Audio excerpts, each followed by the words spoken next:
Hello दोस्तों, मैं engineer Kailash पीडीआईटीआई के ऑफिशियल चैनल में आपका स्वागत है।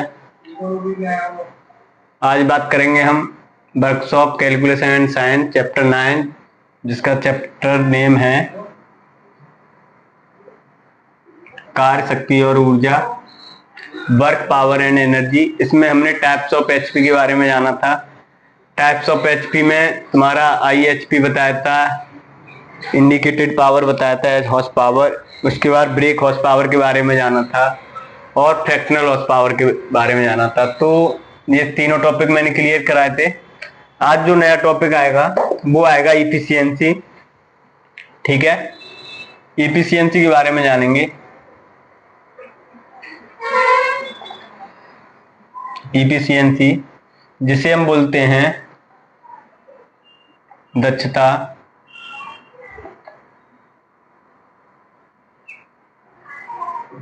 ठीक है।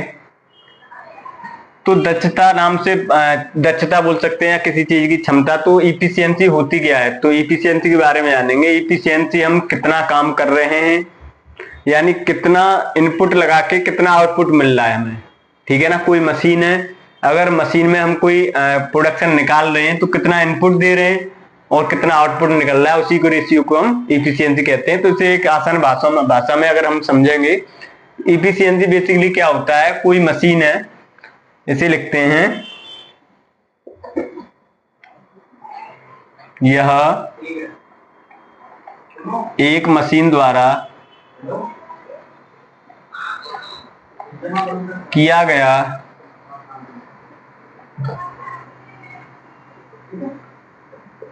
उपयोगी कार्य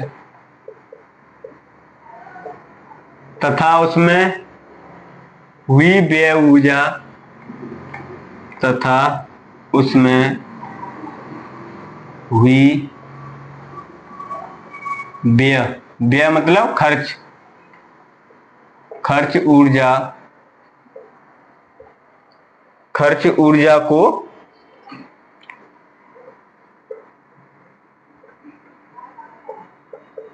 अनुपात को क्या कहते हैं हम,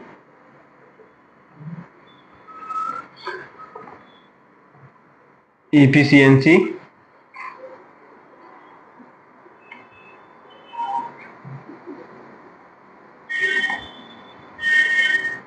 ठीक है,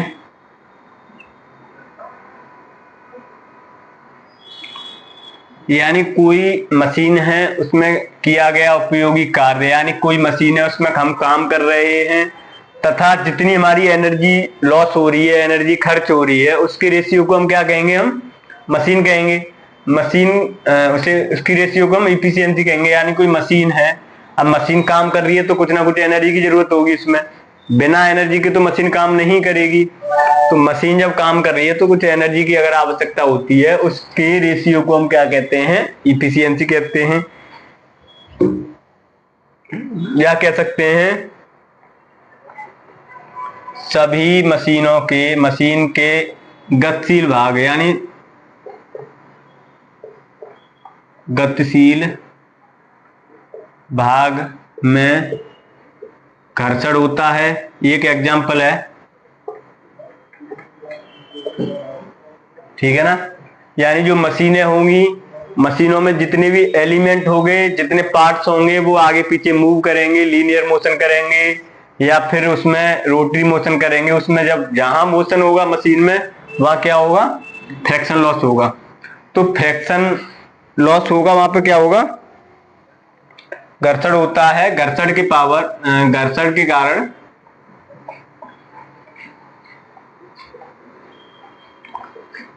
पावर आउटपुट, यानी पावर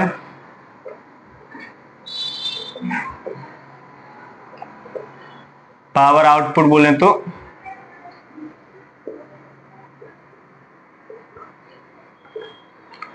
पावर आउटपुट की वैल्यू, ठीक है ना,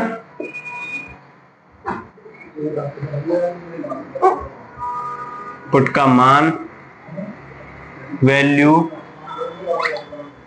हमेशा इनपुट से पावर से कम होती है, ठीक है ना। इसलिए इसका मान 1 से कम रहता है, ठीक है ना।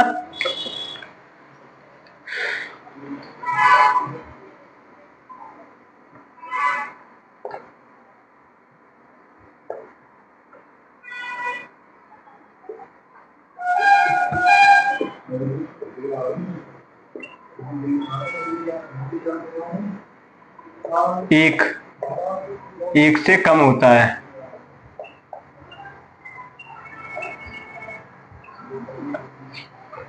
इफिशियंसी क्या होता है, कोई भी मशीन होती है, एग्जांपल में अगर हम बात करते हैं, कोई हमारा इंजन है, अब इंजन को चलाने के लिए हमें क्या होती है, ठीक है, ये हमारी क्रैंकशाफ्ट होगी, ये पिस्टन होगी, ये कनेक्टिंग रॉड होगी, ठीक है,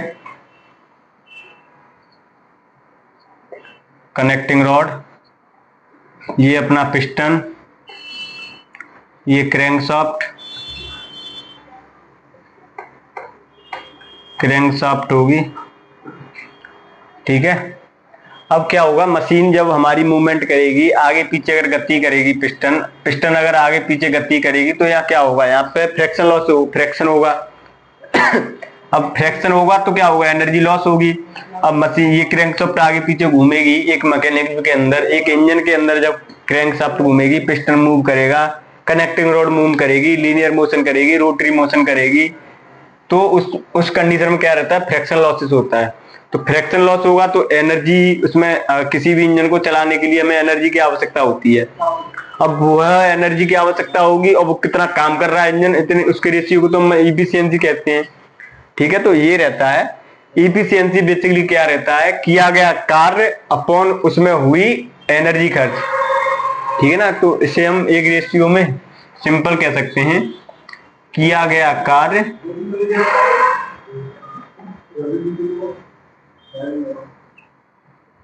व्यय ऊर्जा, व्यय ऊर्जा, या कह सकते हैं खर्च एनर्जी,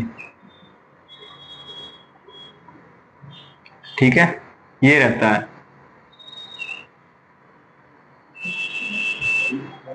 और अभी आगे पढ़ेंगे हम, इसे हमेशा हम परसेंटेज के फॉर्म में नोट डाउन करते हैं। इफिशियंसी होता है वो हमेशा परसेंटेज से डिपेंड करता है, परसेंटेज के फॉर्म में रहता है। तो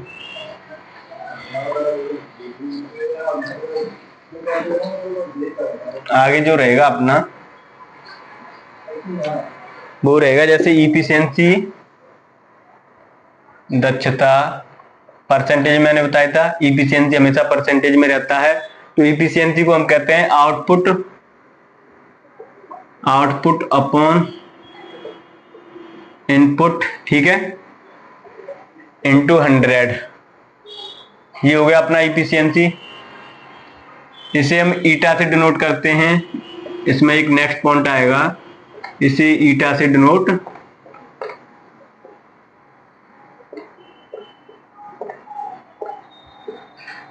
ठीक है। तो ईटा इक्वल टू क्या हो जाएगा, आउटपुट अपॉन इनपुट इंटू 100। दक्षता होगी, दक्षता हम एक और फॉर्म में अगर बात करेंगे दक्षता की, तो इफिशियंसी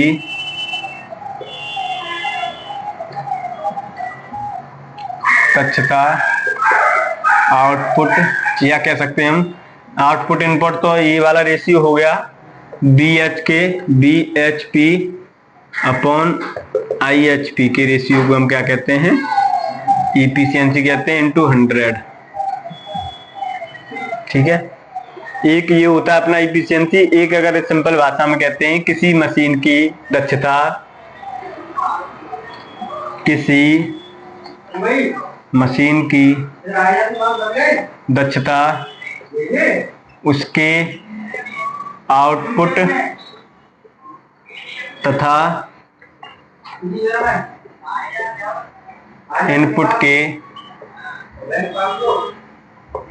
रेशियो को दक्षता कहते हैं।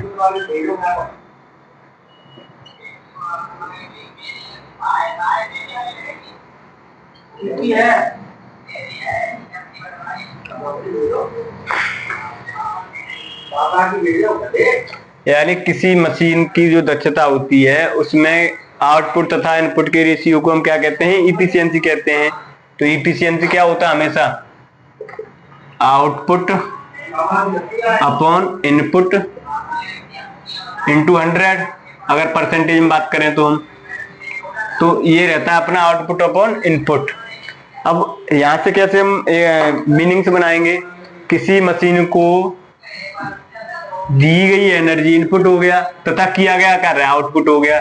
तो हमेशा आउटपुट की वैल्यू इनपुट से कम रहती है, क्योंकि हम जो इनपुट होता है वो 100% जाता है या 95 99 जितना रहेगा, आउटपुट उससे कम ही निकलेगा। अब मान लो कोई हमारी मोल्डिंग मशीन है, सिंपल भाषा में बता रहे हैं, मोल्डिंग मशीन है जहां हमारा किसी भी मटेरियल को मोल्ड किया जाता है विद एक जो ग्रुप से रहता है, खांचा, जो कैविटी जैसे बोलते हैं हम, सांचा जैसे बोलते हैं। तो जैसे हमारी मोल्डिंग मशीनों में ये सांचे बने हुए हैं, इस सांचे में, इस सांचे के शेप का हमें क्या चाहिए, मोल्ड चाहिए प्लास्टिक का। तो इस मशीन में हमने प्लास्टिक एंटर की। अब जितनी हम दे रहे हैं प्लास्टिक, अब कितना हमें आउटपुट मिल रहा है, तो कहीं ना कहीं लॉसेस होगा। अब 100% तो इफिशियंसी किसी की नहीं होती है, तो मैंने ही बताया था पहले कि 100% इफिशियंसी किसी की नहीं रहती है, चाहे मशीन हो, कार्नोट इंजन हो, कार्नोट साइकिल हो, चाहे तुम्हारी जितनी भी मशीन हैं, किसी की भी 100% इफिशियंसी नहीं होती है। इफिशियंसी जो शब्द है, ये इसका आईसी इंजन के बारे में बहुत बड़ा रोल है। IC engine internal combustion engine होता है, इंटरनल कंबशन इंजन, ठीक है। अब आईसी इंजन होता है, जो हमारे जनरली इंजन होते हैं उनमें कंबशन कैसे किया जाता है, उसके जो फ्यूल की जो बर्निंग है किस पोजीशन में होती है, और कितने स्ट्रोक का इंजन होता है, 2 स्ट्रोक में कौन कौन सी मैकेनिक जो होती है, कौन कौन से प्रोसेस होते हैं, उसके बारे में पढ़ेंगे हम। जिन स्टूडेंटों की डीजल मैकेनिक ट्रेड है, उस सब्जेक्ट में ये पढ़ने के लिए मिलेगा हमें।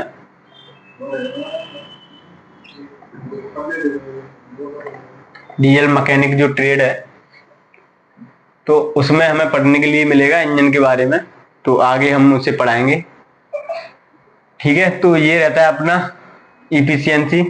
नेक्स्ट जो टॉपिक आएगा वो आएगा एनर्जी के बारे में पढ़ेंगे। एनर्जी कौन कौन सी टाइप्स ऑफ एनर्जी के बारे में पढ़ेंगे, किस एनर्जी को कहाँ हम यूज कर सकते हैं, कहाँ नहीं यूज कर सकते, यो सारी एनर्जी पढ़ेंगे। Solar energy, thermal energy, hydro power plant energy या thermal power plant energy, chemical energy, सारी एनर्जी के बारे में जानेंगे।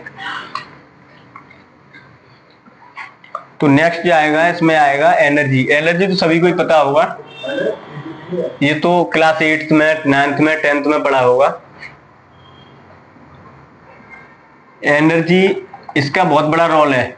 एक ह्यूमन को अपनी दिनचर्या में या जनरली हम किसी भी मशीन में यूज करते हैं, तो एनर्जी का बहुत बड़ा रोल रहता है।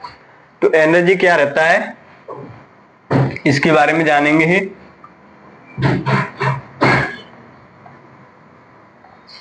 किसी पदार्थ में या फिर किसी मशीन में,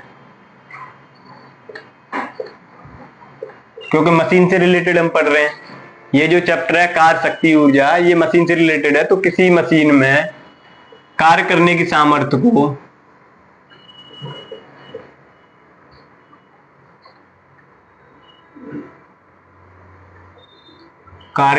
सामर्थ्य को एनर्जी यानी ऊर्जा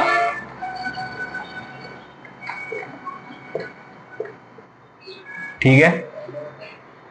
तब कोई मशीन है, उसमें अगर हम कार्य करेंगे तो कहीं ना कहीं एनर्जी की आवश्यकता होगी, वही एनर्जी क्या होगी, ऊर्जा कहलाएगी। यानी किसी मशीन में कार्य करने की सामर्थ्य को हम ऊर्जा कहते हैं।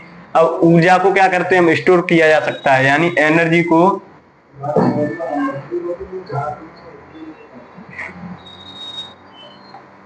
स्टोर की गई एनर्जी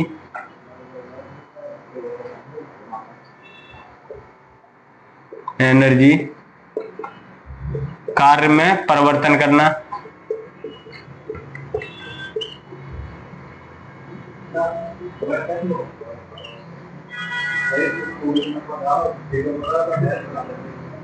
एनर्जी का रोल है, ठीक है ना। क्या कहते हैं हम,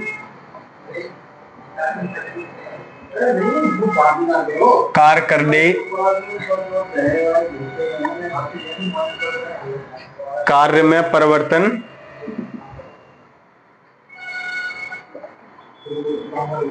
प्रकट करते हैं, ठीक है।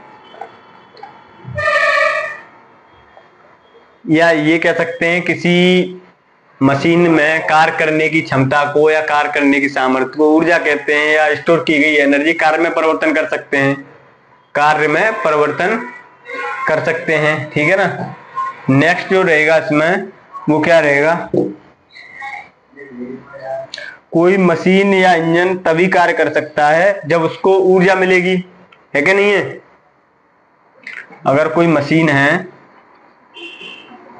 किसी मशीन या इंजन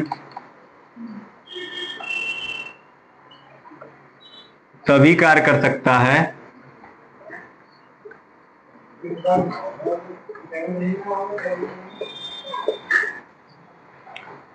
किसी मशीन या इंजन तभी कार्य कर सकता है जब उसको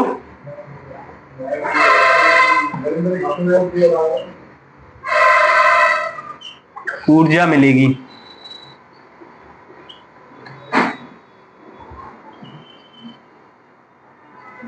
ठीक है ना। कोई भी मशीन होगी, इंजन होगा या कोई भी इक्विपमेंट है, वो तभी कार्य करेगा जब उसे एक्सटर्नली कोई एनर्जी मिलेगी। अब एनर्जी मिलेगी तभी मशीन पे हम कार्य कर सकते हैं। इसे हम कह सकते हैं दिए गए समय,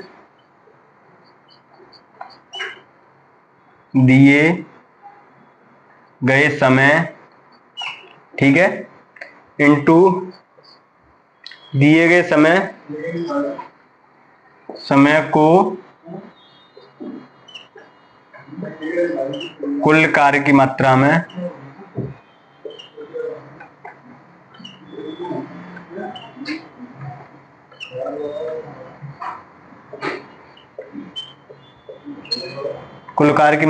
में माप सकते हैं। जैसे किया गया, हमारी जो एनर्जी क्या होता है, पावर इनटू समय, एनर्जी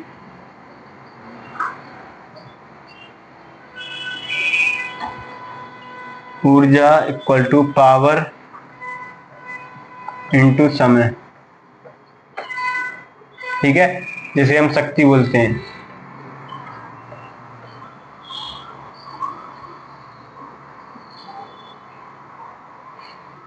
ठीक है ना। ऊर्जा को जो मात्रक होता है वो हमेशा जूल होता है, मैंने बताया था MKS पद्धति में, जूल, ठीक है। नेक्स्ट जो टॉपिक आएगा वो फॉर्म ऑफ एनर्जी आएगी। एनर्जी को किस किस फॉर्म में एनर्जी हमें किस किस फॉर्म में मिल सकती है, तो फॉर्म ऑफ एनर्जी के बारे में जानेंगे।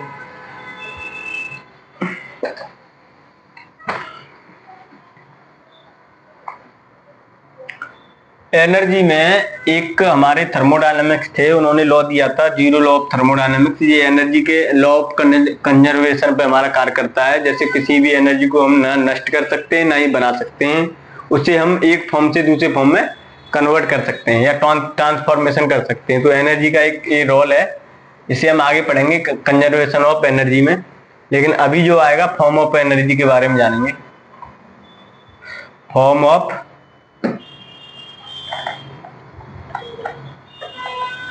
एनर्जी, ठीक है। फॉर्म ऑफ एनर्जी क्या है, ये ऊर्जा के जितने भी रूप हैं हमारे, ऊर्जा के रूप।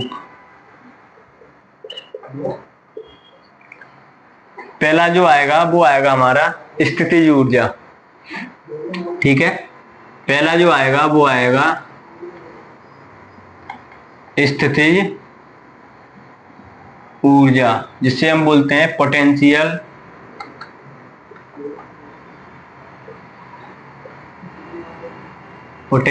एनर्जी, ठीक है। अब पोटेंशियल एनर्जी कौन सी होती है, ठीक है ना। तो हम इसे जानेंगे किसी बॉडी या पिंड, मैंने बताया था किसी बॉडी, पिंड या वस्तु, किसी पिंड की स्थितिज ऊर्जा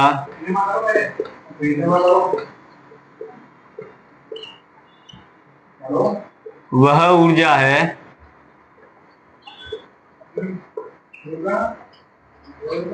किसी पिंड की स्थितिज ऊर्जा वह ऊर्जा है जिसे हम किसी स्थिति के कारण या उसमें उसकी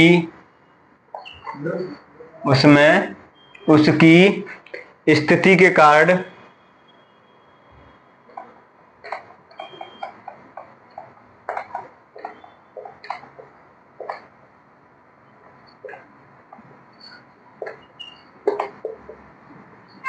उत्पन्न होगी। ठीक है ना, तो इसे हम क्या कहते हैं, स्थितिज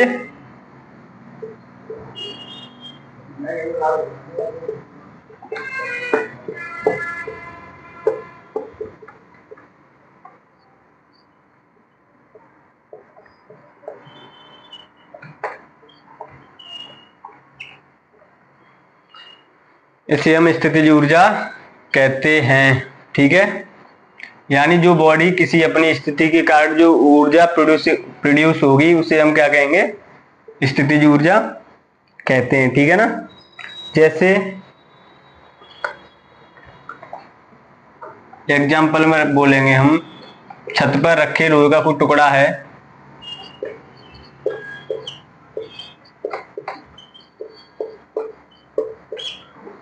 छत पर रखे लोहे के टुकड़े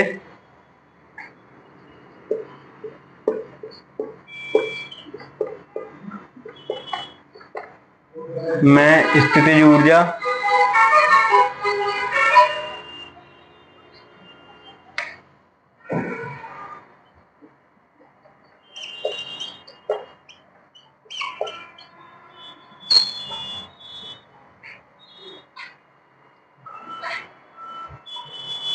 अगर कोई छत पर रखे कोई लोहे की अगर टुकड़ा है, उसमें क्या होता है, स्थितिज ऊर्जा होती है। ठीक है, अब इसी में क्या रहता है, अगर उस छत में रखे टुकड़े को थोड़ा आगे बढ़ा देते हैं या कुछ मोशन में आ जाता है ना, तो उसे क्या कहेंगे हम, काइनेटिक एनर्जी। तो इसे कह सकते हैं छत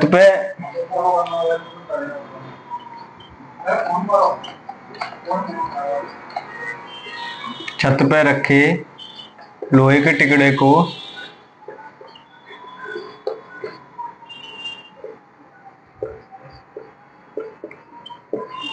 नीचे गिरा देते हैं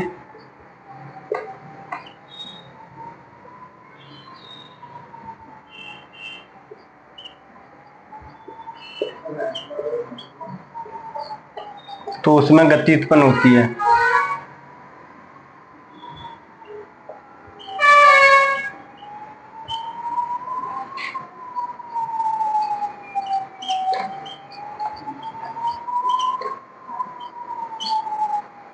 उसे हम काइनेटिक एनर्जी कहते हैं। उसे कौन सी कहते हैं,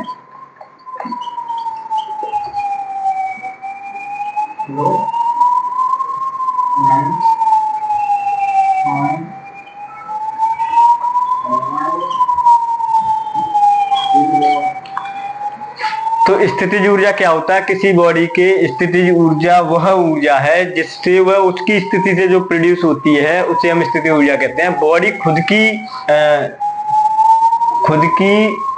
स्थिति के कारण जो एनर्जी प्रोड्यूस होती है उसमें, वो स्थितिज एनर्जी कहलाती है। अब इसके जो हम इसे किससे डिनोट करते हैं, इसे हम P से डिनोट करते हैं। इसे किससे डिनोट करते हैं, कैपिटल P से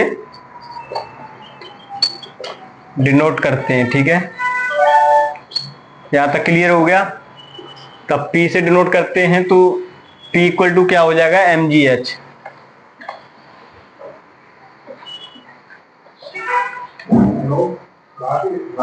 P इक्वल टू mgh। ठीक है, ये क्या हो गया, स्थितिज ऊर्जा। पेयर P equal to potential energy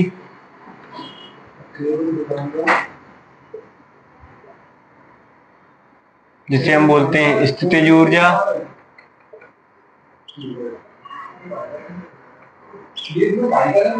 ठीक है। एम इक्वल टू यहाँ क्या हो जाएगा, मास ऑफ द बॉडी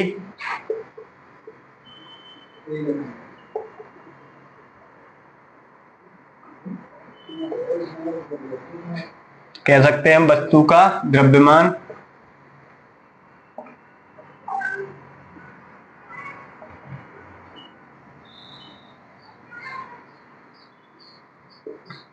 जी को बोल सकते हैं हम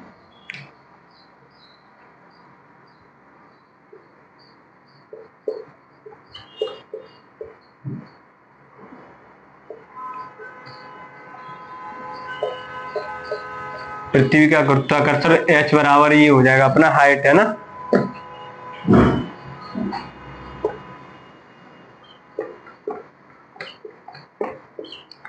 पृथ्वी जो तल से है उससे पिंड की ऊंचाई है ना, एच इक्वल टू क्या हो जाएगी,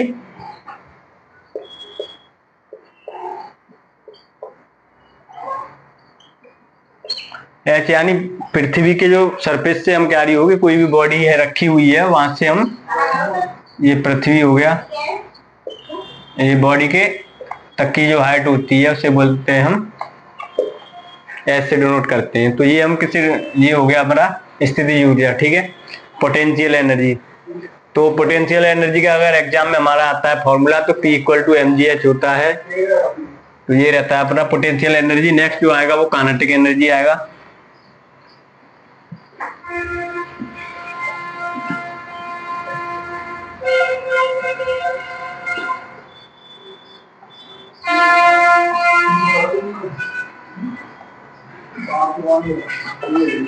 गतिज ऊर्जा,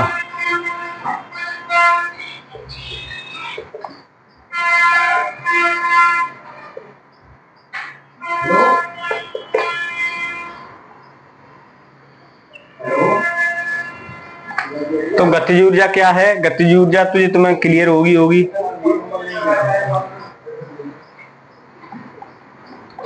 किसी वस्तु में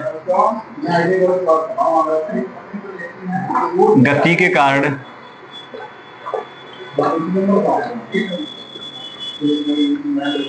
उत्पन्न ऊर्जा को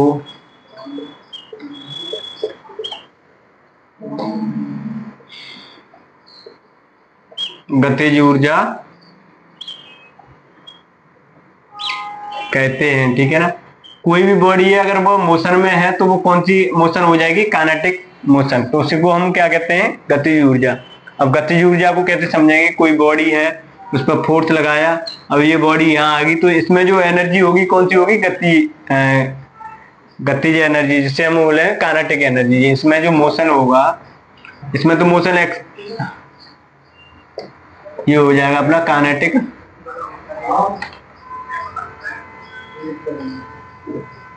ठीक है। तो काइनेटिक एनर्जी क्या आता है, कोई बॉडी अगर मोशन में है तो उसे हम क्या, वो गति के कारण अपनी उत्पन्न ऊर्जा को, उसे हम गतिज ऊर्जा कहते हैं। या कोई भी बॉडी वस्तु या गतिशील है तो उत्पन्न ऊर्जा को हम क्या कहेंगे, गतिज ऊर्जा। ठीक है ना। इसमें नेक्स्ट जो आएगा, गतिशील वस्तु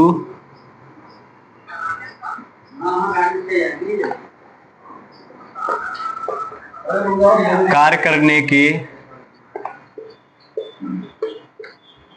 जो गतिशील वस्तु होती है कार्य करने के योग्य होती है।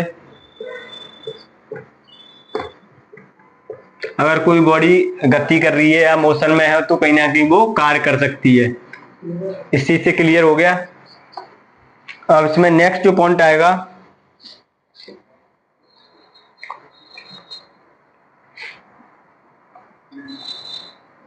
गतिशील वस्तु कार्य करने के लिए योग्य होती है, वह गतिशील ऊर्जा कार्य कर सकती है। इसे एक इसमें लिख दो, वह जो कार्य कर सकती है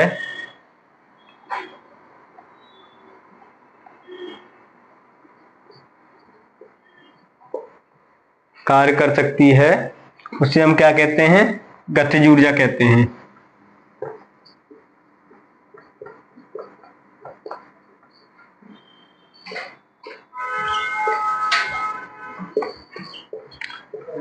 काइनेटिक एनर्जी क्या होता है, ये किसी भी वस्तु के गति के कारण उत्पन्न ऊर्जा को हम क्या कहते हैं, काइनेटिक एनर्जी कहते हैं। जब कोई बॉडी अगर गति कर रही है तो उसमें जो एनर्जी प्रोड्यूस होगी वो गतिज ऊर्जा होगी। इसे हम कैसे डिनोट करते हैं, इसे के से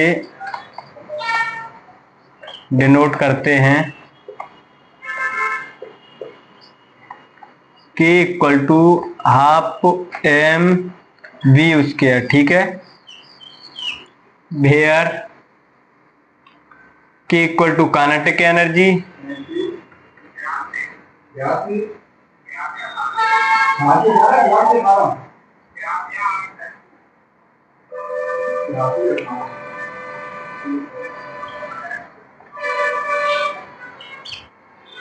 गतिज ऊर्जा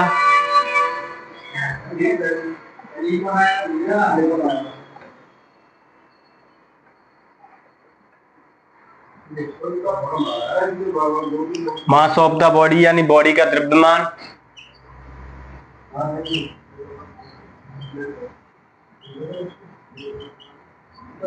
ठीक है। अब v जो होगा, अब कोई वस्तु अगर मोशन में है तो उसमें कहीं ना कहीं वेलोसिटी होगी, तो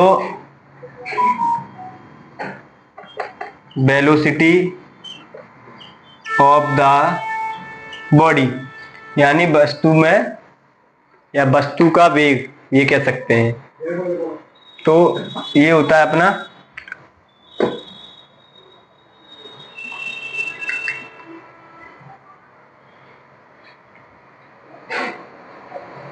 ठीक है। तो काइनेटिक एनर्जी ये हो गया अपना। तो इसे कहते हैं किसी वस्तु का मान या गतिज ऊर्जा का मान, नोट पॉइंट में डाल लो इसे, गतिज ऊर्जा का मान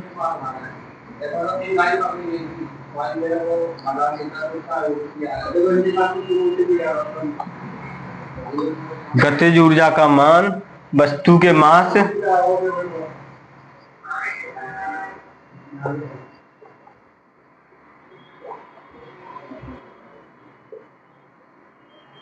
द्रव्यमान यानी गतिज ऊर्जा का मान वस्तु के द्रव्यमान तथा वेग पर निर्भर करता है।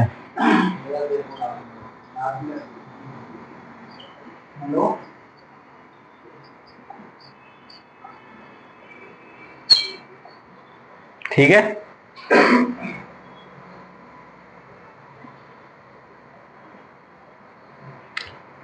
तो ये गतिज ऊर्जा की जो वैल्यू होती है वस्तु के क्या होता है, मास पे तथा वेलोसिटी पे निर्भर करती है। तो ये रहता है, ठीक है।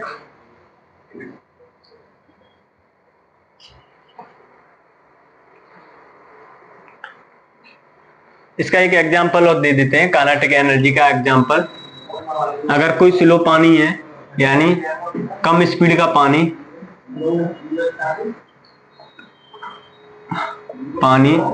टरबाइन पे डालते हैं, है ना, टरबाइन पर डालना, ठीक है।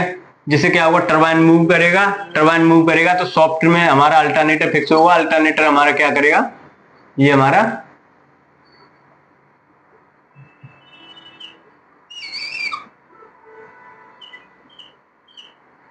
ठीक है। ये हमारा अल्टरनेटर हो गया। तो ये हमारा टरबाइन जो रहता है वो रोटेशनल प्राइम मूवर्स होता है यानी फर्स्ट मूवर्स रहता है, जिसमें रोटरी मोशन करता है, जिसकी सहायता से हम किसी भी अल्टरनेटर को घुमा सकते हैं। अब ये जो टरबाइन जो चलता है वो जिसमें बकेट लगे होते हैं, बकेट जिसे बोलते हैं, बकेट में जो पानी आ रहा है इसमें फ्लो करेगा, ये रोटेशनल मोशन करेगा, ठीक है। तो ये रोटरी मोशन करेगा। अब इससे हमारी सॉफ्ट लगी हुई है, सॉफ्ट की सहायता से हमारा क्या रहता है, अल्टरनेटर या जनरेटर कनेक्ट रहता है, और जनरेटर हमारा मूव करता है, रोटरी मोशन ये भी करता है, जिसकी सहायता से हम घुमा सकते हैं और बिजली को प्रोड्यूस कर सकते हैं। तो इसमें क्या होगा, गति उत्पन्न होगी। इससे हम अगर हम पानी से बकेट पे अगर पानी का हम फ्लो करेंगे तो ये रोटरी मोशन करेगा। ये कौन सा मोशन करेगा, रोटरी मोशन। रोटरी मोशन होगा जिसकी सहायता से सॉफ्ट रोटेट होगी, सॉफ्ट रोटेट की सहायता से हमारा अल्टरनेटर मूव करेगा। तो यही होता है गतिज ऊर्जा, यानी पानी हमारा फ्लो किया और ये मोशन में घूमने लग गई, इसे बोलते हैं हम काइनेटिक एनर्जी। बाकी इस वाली मैकेनिज्म के अंदर और पढ़ोगे तो बहुत डीपली है, वो मैं बताऊंगा आगे, है ना। तो ये होता है अपना काइनेटिक एनर्जी, ठीक है ना। नेक्स्ट जो आएगा वो आएगा हीट एनर्जी क्या होती है। अब हीट एनर्जी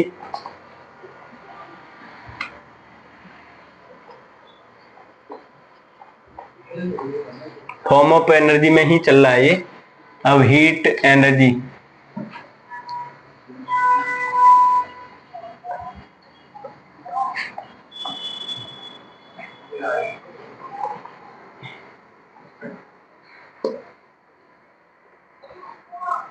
नेक्स्ट जो आएगा हीट एनर्जी।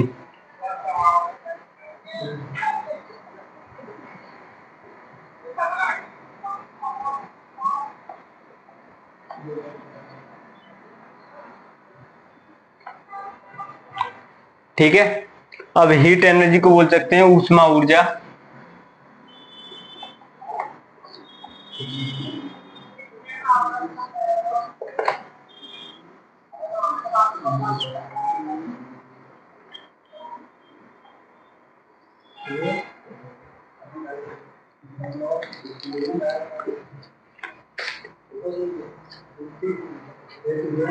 अब हीट एनर्जी क्या होता है, ऊष्मा एनर्जी, ये भी एक एनर्जी का ही फॉर्म है। तो इसे हम लिखेंगे यह एक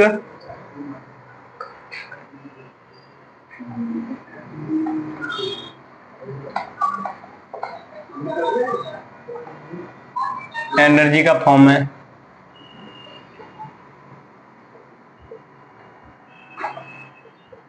हीट एनर्जी जो होती है वो क्या होता है, वो भी एनर्जी का फॉर्म है।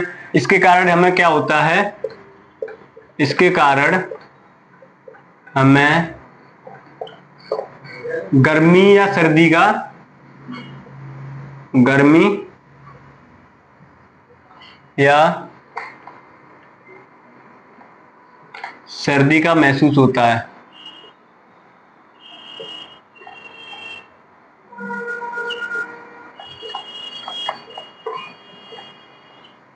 उसे हम क्या कहते हैं, उसे हम हीट एनर्जी कहते हैं।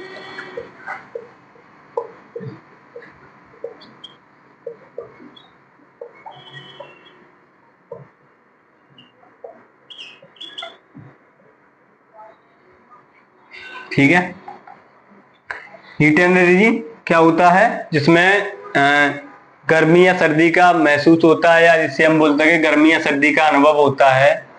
ठीक है, इसे हम अनुभव भी बोल सकते हैं, अनुभव होता है, उसे हम क्या कहते हैं, हीट एनर्जी कहते हैं। इसकी जो मात्रक की बात करेंगे उसे बोलते हैं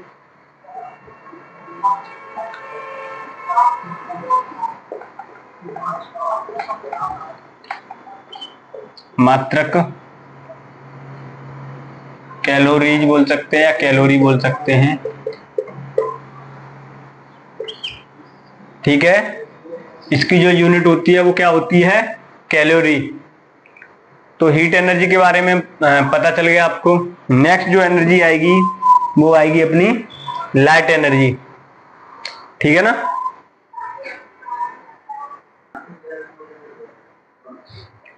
इसमें जो अब नेक्स्ट आएगा वो आएगा अपना लाइट एनर्जी, ठीक है ना।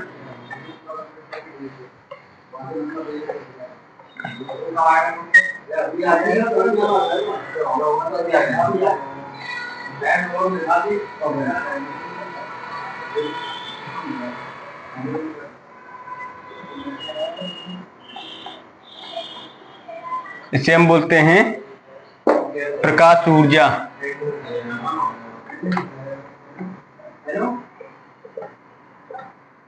तो प्रकाश ऊर्जा तो आप लोग सब जानते ही होंगे, जिसे हमें किसी वस्तु को देखने के लिए जो हमें प्रकाश की आवश्यकता होती है उसे हम प्रकाशीय ऊर्जा कहते हैं। तो यह कह सकते हैं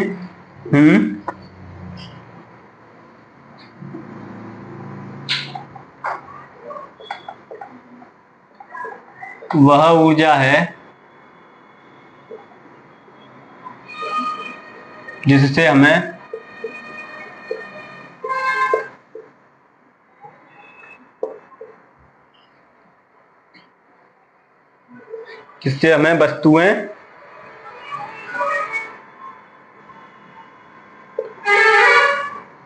वस्तुएं आदि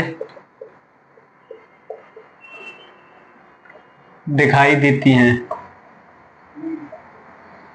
यह कौन सी ऊर्जा है जिससे क्या किसी भी वस्तु या ऑब्जेक्ट या कोई भी हमारा ऑब्जेक्ट है जो दिखाई होता है, दिखाई देता है, उसे हम क्या कहते हैं? लाइट एनर्जी कहते हैं, या फिर कह सकते हैं